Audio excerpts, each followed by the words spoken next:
sobrang saya.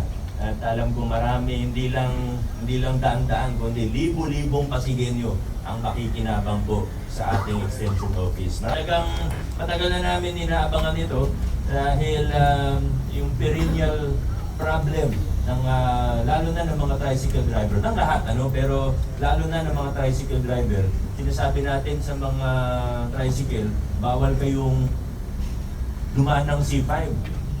Dapat hindi nga sila tumatawid doon. Pero kailangan nila magparehistro. Para magparehistro, pupunta sila sa May Capitol. Kailangan nilang tumawid ng C5. Kaya ang hirap. Bibigay pa tayo ng bibigay pa ng special permit.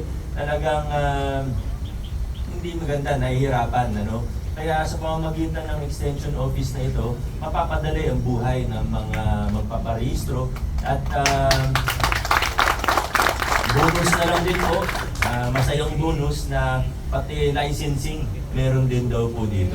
Kaya pasensya na po sa mga private partners din natin, sa mga iba. Talagang nung binubuo po ito, hindi ako masyadong nakikipag-usap po na alam niyo naman sa gobyerno, minsan nagagawan kami ng kwento kahit wala naman, pag gagawan ka ng kwento, kaya minsan talagang maingat lang din ako. Pero ang naging role lang naman namin ay sabihin sa LTO na oo, may need talaga. Hindi lang need, talaga malaking pangangailangan na magkaroon tayo ng extension office dito. Kaya sa totoo, papunta dito, mula nung natanggap ko yung imbitasyon at sinabi nga ng LTO na confirm na, totoo na, at ito na yun, talagang sobrang saya.